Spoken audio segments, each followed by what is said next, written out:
Cuando hablamos de comercio exterior, hablamos de un manejo de una gran cantidad de información que va cambiando día a día. Sin embargo, una de las bases principales de esta práctica es la clasificación arancelaria de las mercancías. Soy el ingeniero Enrique Herón Jiménez Ramírez y voy a tener el gusto de acompañarlos durante el trayecto de este diplomado en línea sobre clasificación arancelaria. Soy un apasionado del comercio exterior. Trabajé toda mi vida con la clasificación arancelaria y desde sus inicios en la implementación del sistema armonizado de designación y codificación de mercancías, como representante de México y coordinando los trabajos de adaptación al español para Latinoamérica, España y Portugal. En el diplomado en línea en clasificación arancelaria del CUEG Baja California y Trade and Law College, podrás adquirir las herramientas y conocimientos necesarios para poder realizar correctamente la clasificación arancelaria de cualquier tipo de mercancías, además de los aspectos jurídicos de cada una de las secciones y de los capítulos, y el análisis de los textos legales. Finalmente, mediante casos prácticos, vamos a llegar a la correcta clasificación arancelaria.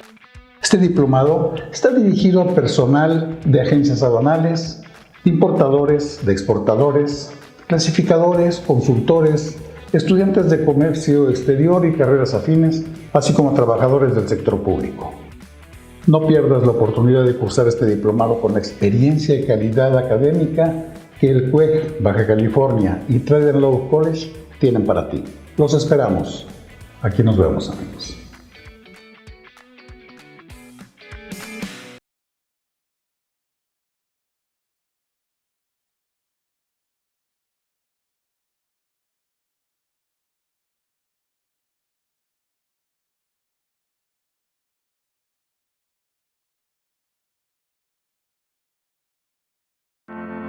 $7 millones a la economía mundial. Toda vez que existen riesgos, Más del 90% son MIPYMES, que generan 80%. Dame 20 minutos de tu tiempo y yo a cambio te daré información sobre los temas más relevantes en materia de comercio exterior, fiscal y aduanas con un toque humano. Y hagamos un trueque, un podcast de TLC Magazine México. Hola, ¿qué tal? Buenas tardes, bienvenidos a este viernes de mes patrio. Bienvenidos a Hagamos un Trueque, un evento de TLC Magazine México. Y bueno, déjenme platicarles un poquito que el Banco Interamericano de Desarrollo hace referencia a la analítica de datos y a la inteligencia artificial como dos elementos relevantes para posibilitar eficientemente las administraciones tributarias de información, relaciones, estimaciones de riesgo e indicios de fraude. Como lo hace, por ejemplo, el Reino Unido, que ha logrado recabar, cruzar y analizar datos de los contribuyentes por medio de más de 40 fuentes, tales como cuentas bancarias, impuestos a nivel subnacional, tarjetas de crédito y de débito, registros vehiculares comerciales y de propiedad aseguradora, anuncios públicos en Internet, sitios de comercialización en la red, hasta actividades en redes sociales. Y en México va hacia el mismo camino. Por eso, la plática de hoy es sumamente interesante, que se llama La transformación digital de la administración tributaria. Y para esto invitamos a hacer un trueque al doctor Osvaldo Santín Quirós. Bienvenido, doctor, ¿cómo está? Buenas tardes. Bienvenido a hacer un trueque. Muchas gracias, Daniela. Me da mucho gusto estar con ustedes y gracias por la invitación. Al contrario, muchas gracias por aceptar y que realmente compartas tu experiencia. Y antes que nada, me gustaría compartir con todos los que nos acompañan esta tarde de viernes tu semblanza. Y bueno, pues el doctor Osvaldo Santín Quirós es doctor en Economía Política por la London School of Economics del Reino Unido. Cuenta con experiencia financiera, hacendaria y fiscal de más de 20 años en el sector público. Fue coordinador de asesores del secretario de Hacienda y jefe de Administración Tributaria. En su trayectoria, destaca su participación en la transformación digital de la Administración Tributaria en México. Actualmente es consultor externo del Banco Interamericano de Desarrollo, socio fundador de Intelitax, startup enfocada al uso de información de la factura electrónica para fines de compliance fiscal, y profesor huésped delegado de Business School del TEC de Monterrey. Pues muchísimas gracias por estar aquí. Realmente creo que es una plática que a todos nos va a dar muchísima información. Bienvenido y adelante. Muchas gracias, Daniela. Muchas gracias a Octavio por la oportunidad de estar el día de hoy con ustedes y de poder platicar de un tema que creo que no solamente es vigente por la circunstancia en la que estamos pasando, sino porque creo que hacia adelante va a ser muy importante para todos los negocios. De hecho, parte de la experiencia que estamos teniendo ahorita en el TEC de Monterrey es porque nos invitaron a que les platicáramos a los futuros profesionales de la contabilidad y de la administración cómo creemos que la transformación digital va a cambiar a su profesión y sus actividades. De ahí que creemos que el tema de transformación digital es importante en sí mismo, pero en materia tributaria lo es todavía más. Al día de hoy, pues, la noticia del día de hoy es que el SAT está llevando a cabo sus entrevistas y sus invitaciones de caídas recaudatorias a través de Teams. Creo que estamos viviendo momentos muy difíciles por el asunto de la pandemia, donde va a tener implicaciones muy importantes en muchos sentidos en la vida de todos nosotros. Y quizá de las pocas cosas rescatables de las que podamos hablar de este proceso, pues es del impulso que está teniendo la digitalización en nuestras vidas. Yo estoy seguro que muchos de nosotros no estaríamos o no hubiéramos aprendido a utilizar el Zoom, el Teams y todos esos que están al día de hoy, si no nos hubiera obligado estas circunstancias. De igual forma, la banca electrónica, yo creo que muchos la utilizamos, pero había muchos otros que todavía les gustaba ir a la sucursal, y a partir de esto ya se dieron cuenta de las bondades que tiene el hecho de poder hacer muchas cosas a través de los servicios en línea.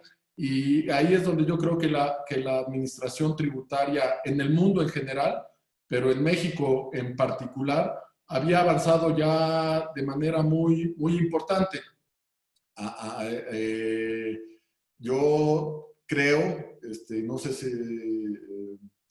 no sé cómo ponerlo, pero es de destacar que a pesar del impacto económico que ha tenido el fenómeno de la pandemia, del COVID, llama la atención que los ingresos tributarios no han tenido una caída tan dramática como la ha tenido la actividad económica. Y esto se explica en gran medida a que el SAT ha podido seguir trabajando a través de los canales digitales y a través de las herramientas que desarrolló a lo largo de muchos años, y que es de lo que les quiero hablar el día de hoy. Entonces, si me permiten, creo que puedo compartir mi pantalla. Si Octavio, ya tienes los permisos, doctor, para compartir tu pantalla. Bueno, pues me arranco entonces con la presentación. Adelante, Osvaldo. Si me permite. Ya estamos todos en la presentación, ¿verdad? Ya, se ve perfecto. De acuerdo. Como organicé la plática el día de hoy, es con una introducción respecto del dilema de la administración tributaria. Y creo que ustedes, siendo empresarios, pues han sufrido al SAT en varias dimensiones. Pero el SAT tiene una doble función, un doble mandato que a veces es difícil conciliar, y ahorita entro a más detalle, pero bueno, la idea es hablar un poco de este dilema. Después, mencionar lo que yo creo que no solamente es un nuevo modelo. A nivel Latinoamérica, yo creo que hay un nuevo paradigma en la administración tributaria a partir del desarrollo y la generalización de la factura electrónica. Y les voy a comentar cuáles son las características que considero distinguen a este nuevo paradigma. Obviamente es un paradigma basado en la tecnología y en la digitalización. Después, hablar de manera general lo que creo que son los elementos o las condiciones necesarias para poder llevar a cabo una transformación digital en cualquier organización. No solamente en el SAT, sino en cualquier empresa que está enfrentando competencia, y que la competencia está utilizando de manera eficiente e inteligente las nuevas tecnologías. Después hablarles cuáles son los ejes que considero yo distinguen la transformación digital de la administración tributaria en México y entrar a las sanciones, a los pilares del nuevo modelo de fiscalización. Cómo está aprovechando el SAT la información, cómo está utilizando las capacidades que tiene para interrumpir los flujos de información, entre ellos el proceso de facturación, y esto, los resultados que le está dando, que a mi juicio son positivos en el sentido de la recaudación. Siempre podemos entrar a discusiones de política fiscal, que es un fenómeno, que es una discusión diferente y la voy a aclarar también. Y voy a cerrar con lo que creo es hacia dónde se deben de estar moviendo las empresas y la industria de servicios para generar herramientas que les permitan a las empresas aprovechar esta información, aprovechar este entorno digital y con esto mitigar los riesgos de cumplimiento fiscal y las acciones sancionatorias del SAT. Entonces, este es como tengo pensada la plática. El dilema de la administración tributaria. Antes de entrar al dilema propiamente dicho, hacer la distinción respecto de lo que es la política tributaria y la administración tributaria o la política fiscal. Todos ustedes saben que en términos del artículo 31 de la Constitución, todos los ciudadanos de nuestro país están obligados a contribuir al financiamiento del gasto público. Esto quiere decir que cualquiera de nosotros que lleve a cabo una actividad económica, comercial, mercantil y genere valor, debe de participar de ese valor con el resto de la sociedad. La forma en que lo tiene que hacer, es decir, la proporcionalidad o las condiciones con las que los tiene que hacer, es un tema de política fiscal y que la política fiscal define quiénes son los que tienen que pagar impuestos, que normalmente son las personas que tienen patrimonio o que generan riqueza ya sea con sus activos físicos o con su trabajo. ¿Cuáles son los actos o los bienes que deben de ser sujetos de tributación? El patrimonio, no sé, los inmuebles, los vehículos, las cuentas financieras y en qué tasas lo debe de hacer, si se debe gravar el consumo. Y eso lo define la política fiscal, que es competencia del Congreso, no es una competencia del Ejecutivo, donde el Ejecutivo es el que propone las iniciativas, pero el que define los impuestos son los diputados. Y solamente el Ejecutivo tiene algunas facultades para generar facilidades, es decir, para disminuir en algunas circunstancias la carga de los contribuyentes. Esas son discusiones de política fiscal y no son materia de esta presentación. Están muy relacionadas, pero no son lo mismo. La administración tributaria es cómo operativizar o cómo aterrizar esas decisiones de política fiscal con los ciudadanos. Y entonces la administración tributaria es los procesos, las normas que le permiten a los ciudadanos cumplir con su obligación. Y para esto la ley del SAT, en su artículo 2, dice que el SAT deberá de generar las condiciones, ofrecer los servicios y las herramientas a los ciudadanos para que puedan cumplir con su obligación. Es la parte de servicio a la cual está obligada la administración tributaria. Y por eso es el servicio de administración tributaria. Y ese es una parte de su mandato. Pero en el mismo artículo 2 habla de que el SAT también está obligado a asegurarse de que todos cumplan con sus obligaciones y para lo cual deberá realizar las acciones necesarias para que esto sea así.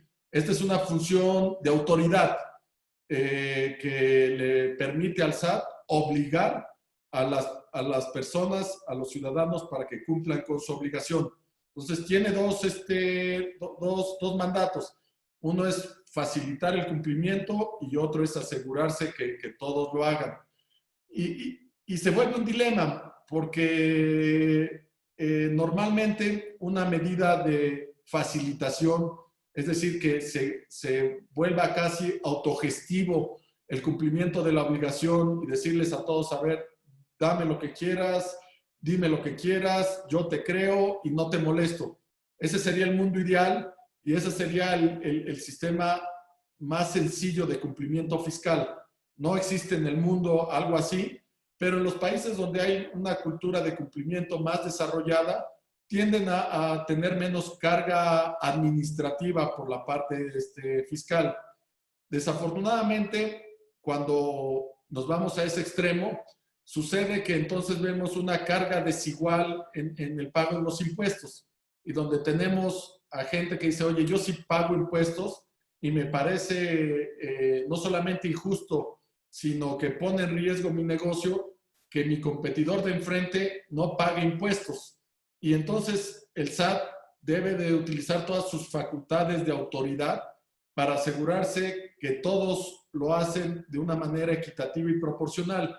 Y entonces es ahí donde se diseñan todos estos mecanismos para obligar al ciudadano, que es pues, las auditorías, los embargos, los juicios, que lo vamos a ver más adelante, es la parte complicada, la parte que desgasta a los empresarios, que consume recursos públicos, que destruye valor, pero que se tiene que realizar.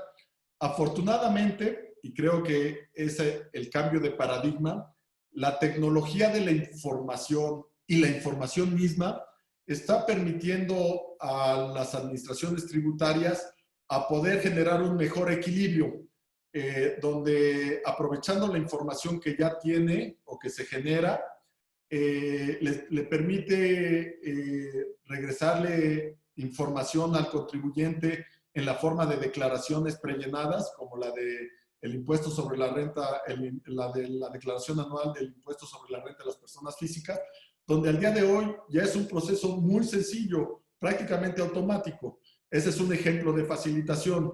Eventualmente creo que deben desaparecer las declaraciones informativas y esa va a ser de nuevo una facilidad que ya está cerca en virtud de la cantidad de información que ya se tiene.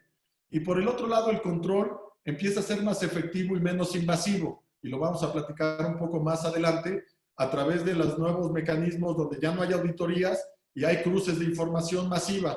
Y entonces el control se da en tiempo real y evitamos llegar a estos procesos de auditorías de hace 6 años, donde los accesorios, las actualizaciones y recargos son tan altos que destruyen a la empresa y que el SAT difícilmente luego puede recuperar. Entonces, este es el dilema. Esto es lo que enmarca un poco la transformación digital y que nos permite entender los dilemas de la administración.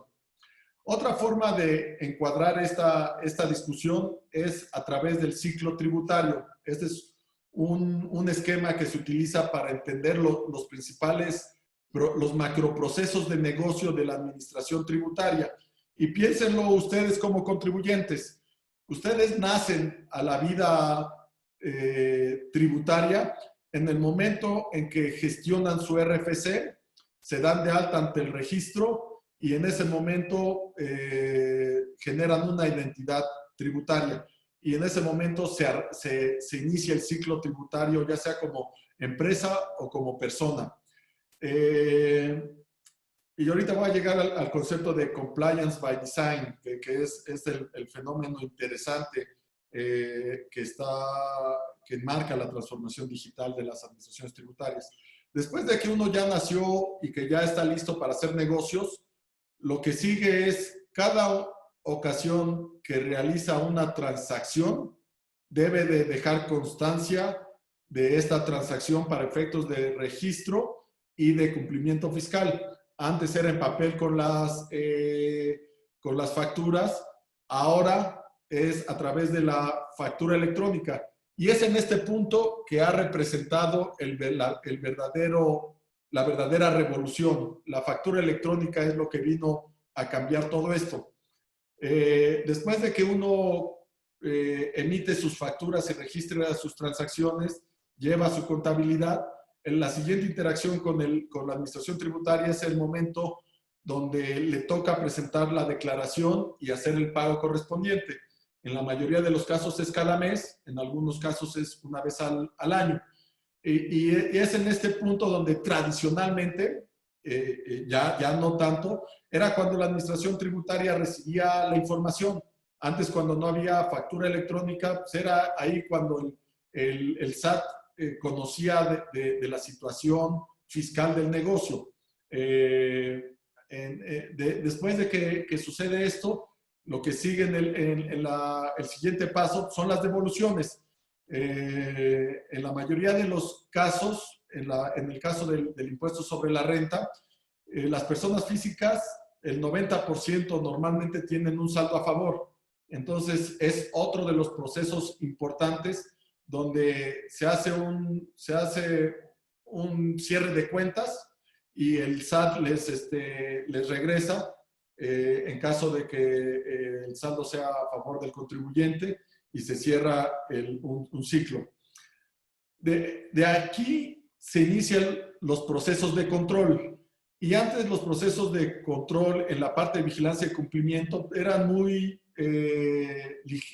no eran tan importantes. Y al día de hoy ya son los más importantes, porque no tenías forma de conciliar o hacer cruces masivos de información. Entonces, era muy básico lo que se hacía en vigilancia del cumplimiento, a diferencia del día de hoy. Y con lo que te seguías es con la parte a la que me refiero, que es la parte menos agradable de la administración tributaria, tanto para el SAT como para el contribuyente, y que es donde se destruye valor. Una vez que algún contribuyente ya llegó a la etapa de auditoría, ya todos perdieron. Perdió el SAT porque va a iniciar un proceso largo, un proceso donde va a tener que destinar recursos y donde la recaudación es incierta. Y de igual forma para el contribuyente, en lugar de estar atendiendo su negocio al 100%, pues va a tener que estar o atendiendo directamente al auditor, o va a tener que estar pagando honorarios para cumplir o atender los requerimientos de la auditoría. En muchos casos, aunque nosotros procurábamos que nunca llegara a la determinación del crédito, sino persuadir al contribuyente de que se autocorrigiera antes del cierre de la auditoría, pues un porcentaje importante termina en juicios. De los juicios es un volado. El SAT debe de ganar como la mitad de los juicios y en términos de valor debe de ganar como el 60 o 70%, que no es un porcentaje de bateo malo. Desafortunadamente, cuando ya estás en esos niveles, las empresas ya empiezan a migrar los negocios a otras razones sociales y entonces se empieza a convertir en un caparazón, salvo que tengan cosas como marcas o cosas que sean difícil migrar y se arriesgan a que ya se vuelvan acciones criminales. De ahí, cuando pierden el juicio, pues llegan los embargos y los embargos, ya el embargar bienes, pues quiere decir que vas a recuperar una fracción de lo que valen y ya no los vas a tener en el negocio en su conjunto. No va a ser un negocio en marcha, o rara vez lo es. Entonces, para el SAT, el 75% de su personal está en el lado izquierdo, en el área de auditoría, en el área jurídica y en el área de recaudación.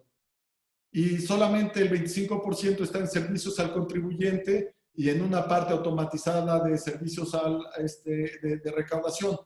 Entonces, la filosofía del cumplimiento por diseño es moverse al lado derecho, hacer cada vez más chico el lado izquierdo, destinarle menos recursos al área gris y estar del lado del cumplimiento voluntario. ¿Y esto cómo sucede? En el compliance by design quiere decir que si yo conozco la transacción desde su origen y sé los efectos que debe tener esa transacción en el proceso contable y de negocios de la empresa, yo puedo prepararte tus declaraciones, hacerte tu estado de cuenta fiscal y mandártelo una vez al mes, donde ya lo único que vas a hacer es ver si está bien o mal, y entonces ya no va a haber discusiones del tipo tradicional, de, oye, pues es que mis libros o no sé, las aclaraciones que se hacían en las auditorías.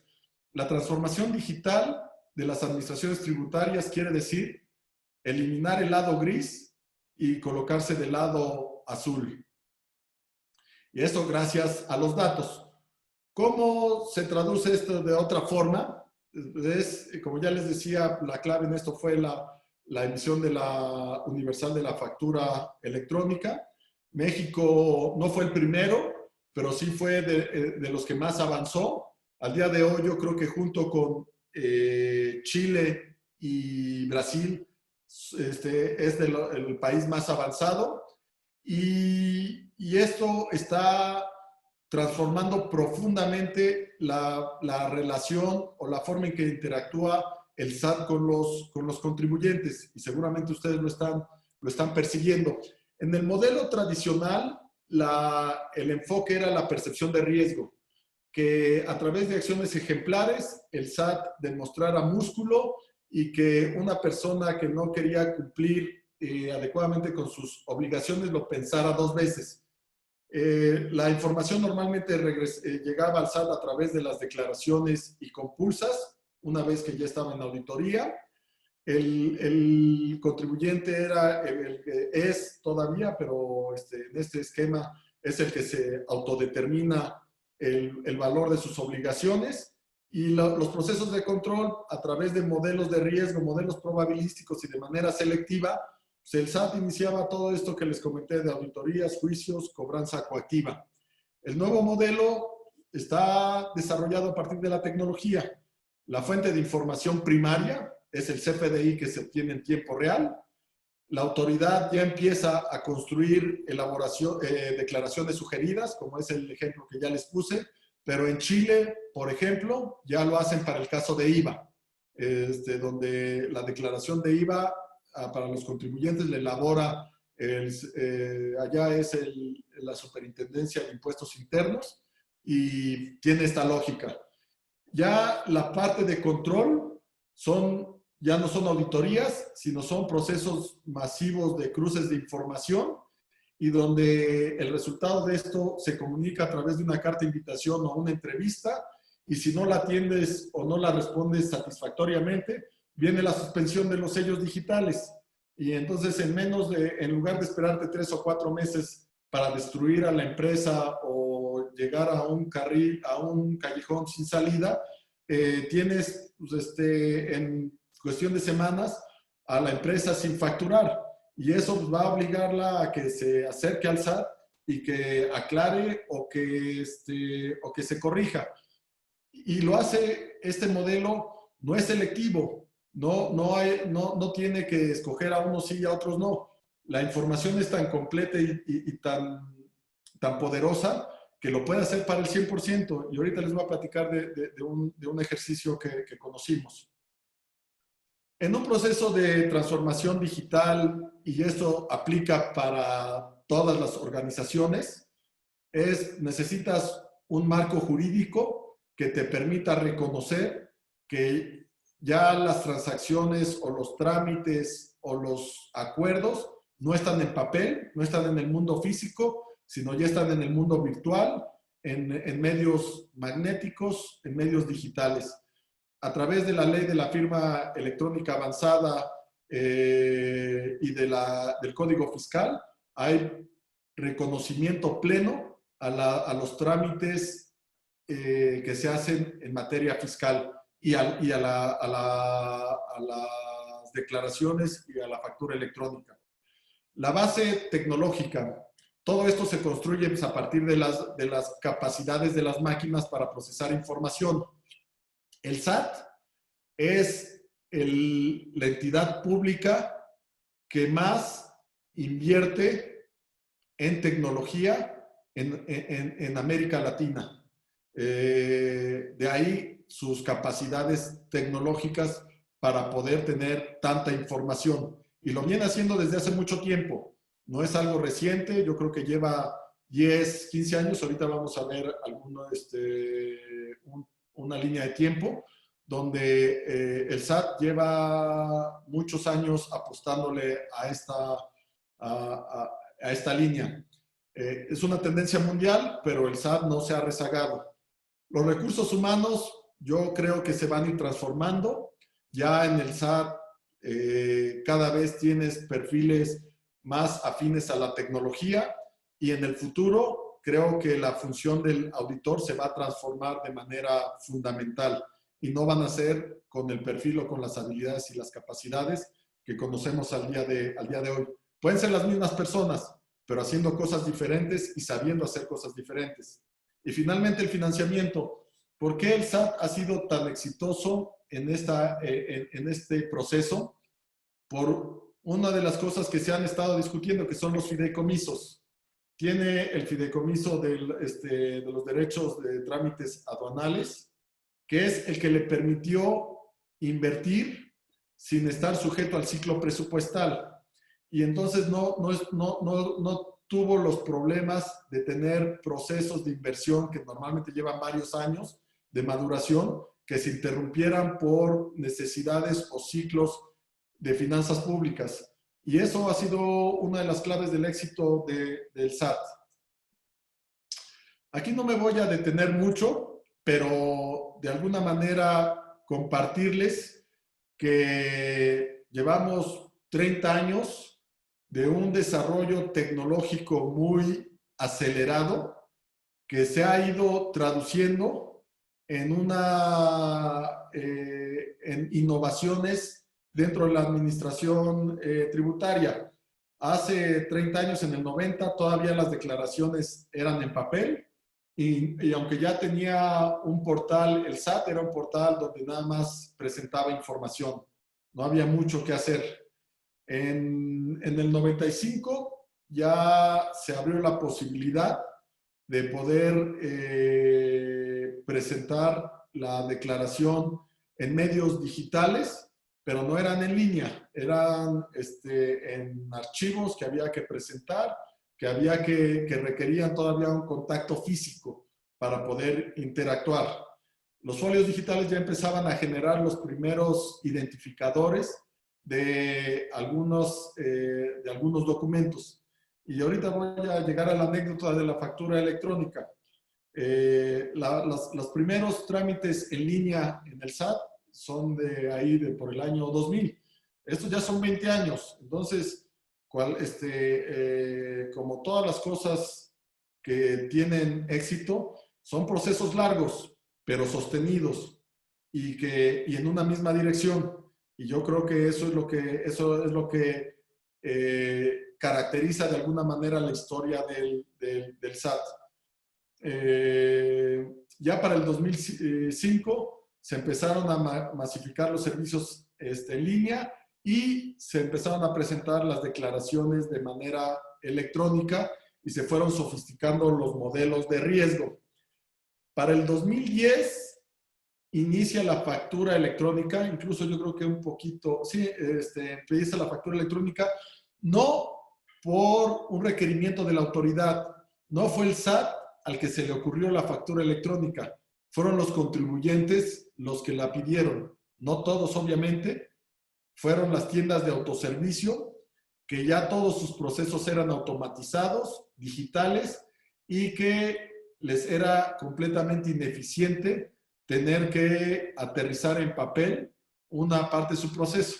Nos pidieron la facilidad, se les dio la facilidad y de ahí fue evolucionando al punto de que al día de hoy pues, es una de las cosas más interesantes que hay en materia de información digital en nuestro país. Ya En el 2015 empezaron las primeras declaraciones prellenadas, los primeros cruces masivos de información, las primeras auditorías electrónicas, y ya al día de hoy ya tenemos un control masivo en tiempo real. ¿Cuáles son los 3 ejes de la transformación digital en México? Que ya los hemos estado platicando. En primer lugar, la identidad digital. Ya prácticamente todos los mexicanos con actividad económica tienen un RFC y por lo tanto son susceptibles de participar en una transacción con registros fiscales. De estos 26 millones tienen contraseña, lo cual los hace usuarios del portal del SAT. El portal del SAT es el portal más transaccional del sector público. Obviamente no compite con los bancos, pero sí con cualquier otro del gobierno. Y 10 millones de personas tienen firma electrónica, que ya les permite, obviamente, emitir facturas, pero les podría permitir llevar a cabo otros trámites fuera del SAT e incluso empezar a firmar contratos digitales con la firma electrónica, dándoles ese nivel de certeza y seguridad. El segundo pilar son los documentos digitales, que son las declaraciones, son los FDIs, todo lo que los papeles oficiales o los documentos oficiales que tienen un sello digital. Y aquí voy a dar algunos números de los FDIs y porque, digo, no voy a desarrollar mucho sobre eso, pero creo que la base de datos del CFDI es la base de datos, de microdatos económicos transaccionales más grande que hay en México y probablemente una de las más grandes que hay en el mundo. Y bueno, las financieras deben ser más grandes, mucho más grandes. Pero al día de hoy ya tiene 50,000 millones de transacciones. Se generan 250 CFDIs por segundo en promedio. Y eso, para efectos fiscales, es muy poderoso. Pero imagínense que esa información pudiera ser utilizado para efectos de inteligencia de negocios, para identificación de mercados, oportunidades de negocios, para decisiones de política pública. Creo que ahora que hablamos de información, pues ahí hay una beta. Si quisiéramos futurear mucho, yo digo que la factura electrónica, la información de la factura electrónica puede ser el nuevo petróleo de México, si se le da un uso racional, inteligente, para generar conocimiento y mejores decisiones, en el entendido en que se tiene que cuidar la anonimicidad y el secreto fiscal. Eso es lo que lo impide al día de hoy poderla explotar, pero ese es un problema que se tiene que solucionar y que creo que debe ser materia de reflexión y es de lo que hablamos con nuestros estudiantes en la universidad. Y el tercer pilar es el análisis de datos, es la analítica, es Big Data, que lo que hace es permitir hacer en una noche 35 millones de declaraciones para presentárselas a las personas físicas o mandar 56 millones de correos electrónicos al año y que esté aumentando tanto la recaudación por ese componente. Es la recaudación secundaria, no la voluntaria, sino la que implica un acto de autoridad. Pues ya medio les platiqué de la factura electrónica, quizá no valga la pena detenernos tanto en eso, pero sí que no ha sido un proceso nuevo y que lo que ha ido sucediendo es que la información de la factura electrónica está perfeccionándose y está mejorando. Su calidad es cada vez mejor y por lo tanto puede ser explotada de manera más eficiente y con resultados más precisos, que es la versión actual. La versión 3.3, eso era lo que buscaba, establecer catálogos, que los bienes y servicios se codificaran y que de esa forma pudiéramos construir matrices insumo-producto, yendo más allá de lo que es estrictamente indispensable para efectos fiscales. ¿Cuál es el cáncer de este modelo? ¿O cuál es su debilidad? ¿Cuál es el talón de Aquiles de todo lo que les he estado platicando? Pues que esto es el mundo virtual y que el mundo virtual tiene que aterrizar en el mundo físico, en el mundo real. Y en el mundo real es donde empezaron a construirse o generarse los fraudes. ¿Y a través de qué? Pues de las empresas fantasmas, de las empresas que simulan operaciones. Una vez que la información llega al sistema, pues la puedes ver. Lo que no puedes ver es si atrás de ese registro, de ese dato, hubo sustancia económica, hubo una transacción efectiva. Y ahí es donde construyeron pues, todos estos esquemas. Este es el de los asimilados a salarios, donde una empresa real, con socios y accionistas, contrataban servicios simulados, publicidad, capacitación, cosas que eran difíciles de verificar. Con esas erosionaban su base, sus utilidades, y de ahí ese dinero se empezaba a filtrar en varios otros niveles. Se mandaban a empresas, se les daba la vuelta, y eventualmente llegaban a empresas que contrataban a los socios y accionistas de las empresas y les regresaban en la forma de asimilados a salarios recursos. Y esos asimilados a salarios, los socios en principio no tenían obligación de pagar el impuesto porque ya estaba retenido, pero resulta que la empresa que se los pagaba nunca lo pagó porque lo erosionaba a través de toda la nube. Para darles un orden de dimensión, en el 2017, que fue el último año que conocimos completo, se identificó con nombre y apellido a 1 millón de contribuyentes que declararon, es decir, que ellos reconocieron haber recibido ese recurso por más de 13,000 millones de pesos. No, a ver, estoy confundiendo las cifras. Fueron 10,000 personas que recibieron más de 13,000 millones de pesos. 13,000 millones de pesos fue el monto evadido. Fueron 50,000 millones de pesos declarados. Entonces, esta obviamente ya era un cáncer. Y piensen en un planeador fiscal que cobraba el 10% del monto de la transacción. O sea, era una industria de 4,000 millones de pesos. Con poder corruptor, con muchas cosas. ¿Cuál fue la reacción de la autoridad? Digo, nosotros claramente tratamos de combatirlo. Fuimos muy agresivos en la parte de publicar empresas fantasmas. Fue el momento donde más empresas se identificaron y se publicaron, pero la parte de judicialización era muy complicada. El sistema judicial favorece, aunque parezca contraintuitivo, no favorece normalmente a la autoridad. Entonces, fuimos relativamente poco eficaces en judicializar y en sancionar a los verdaderos planeadores. Digo, sabíamos que los socios de las empresas fantasmas pues, eran testaferros. Entonces, no podíamos llegar a ellos.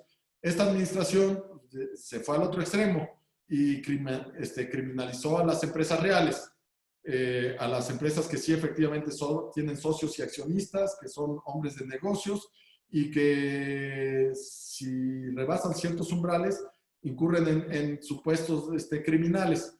Entonces, por un lado, se tiene el 69B que permite presumir simulación de operaciones y eso hace que puedas actuar rápidamente. Y el otro es el 17H, que es suspende sellos digitales. Entonces, desde el escritorio, la autoridad ahora puede detener tu operación, que es algo que ya les platicaba. Y estos son los dos pilares del nuevo modelo de fiscalización, el 69B y el 17H.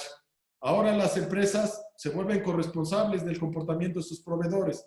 No puedes decir o puedes decirlo, pero vas a tener consecuencias de que lo que hace tu proveedor no lo puedes saber tú.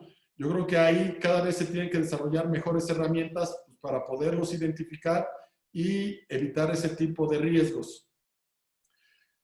No voy a entrar a mucho detalle porque esto no terminó de madurar, pero una de las cosas que trabajamos fue tomar todos los datos que teníamos, y me voy a adelantar más al diagrama. Agarramos toda la información que había en las bases de datos del RFC, toda la información que había en declaraciones y pagos, toda la información que había en factura electrónica, en contabilidad electrónica y algunas fuentes externas. Y ahora en la tecnología se le llama data lakes, que lo que quiere decir es que no tienes que armar Exceles, sino que todas esas bases las pones en un repositorio. Y estos fueron 250,000 millones de registros. Y lo que haces es establecer reglas, algoritmos, y van esos algoritmos a buscar los datos en ese mar de información, los extraen y generan reportes. Y lo que pudimos hacer en esto llevó mucho tiempo a prepararlo, pero una vez que le apretamos el botón para que los algoritmos funcionaran, en menos de una semana se pudieron generar, y déjenme regresar, se pudieron generar los 74 papeles de trabajo, que son los que normalmente se lleva un auditor 6 meses para una auditoría. Se pudo hacer para 3 ejercicios, para 2 millones de contribuyentes. Nunca tuvimos forma de verificar con certeza la calidad de los resultados, aunque tuvimos algunas pruebas de control con auditorías en curso y los resultados no fueron malos. El problema es que no teníamos forma de operativizar estos resultados. No puedes mandar 2 millones de cartas y controlar la reacción de los contribuyentes, que es un poco lo que se está haciendo al día de hoy. En lugar de ir muy profundo, pues vas con estas diferencias y llegas al punto de aclararlos. Entonces, esto es algo que ya existe. ¿Qué está pasando a nivel de cumplimiento fiscal? Y con esto concluyo. Hay herramientas que permiten conectarse al SAT para efectos de que puedas extraer toda tu información del SAT, corras procesos de control y te asegures que estás en los parámetros de cumplimiento. El más evidente y el más sencillo es pues, que veas que tus CFDIs fueron emitidos por proveedores que no sean EFOS. Entonces, eso ya lo puedes hacer de manera automatizada, permanente, de manera relativamente eficiente. Puedes ver también que tus declaraciones de IVA correspondan a tus complementos de pago y a tus CFDIs y que no haya información que no sea congruente con lo que tiene el SAT. O también puedes contrastar que tus pagos de retenciones, cualquier concepto de esto sea, cuadren perfectamente con las retenciones presentadas en tus declaraciones. Entonces, esta es una forma que creemos los contribuyentes deben de reaccionar para efectos de aprovechar esta información, automatizar su cumplimiento fiscal y evitar los riesgos actuales en la relación con el SAT, que son que te rechacen tus devoluciones de IVA, que te inicien procedimientos criminales por el tema de la simulación de operaciones o que te suspendan tus sellos.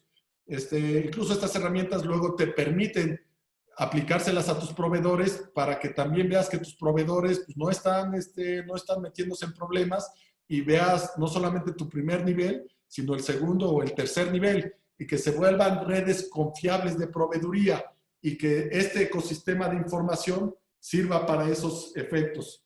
Yo me extendí un poquito más, entiendo que hay algunos minutos para preguntas y respuestas, entonces aquí le paramos.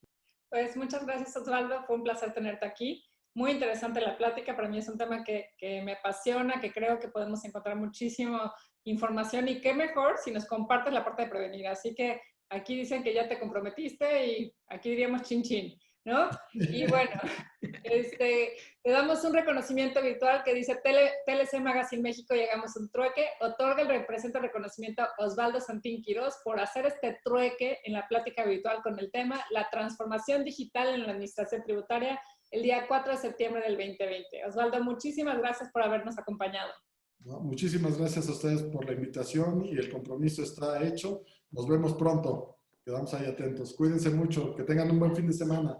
Igualmente a todos, muchas gracias por estar en estos trueques. Los esperamos la próxima semana. También tenemos una semana interesante. Y bueno, pues ya saben, todos los días de lunes a viernes a las 6 de la tarde, horario del centro, a las 4 de la tarde, horario del Pacífico. Muchísimas gracias. Esto fue Hagamos un Trueque. Bonito fin de semana.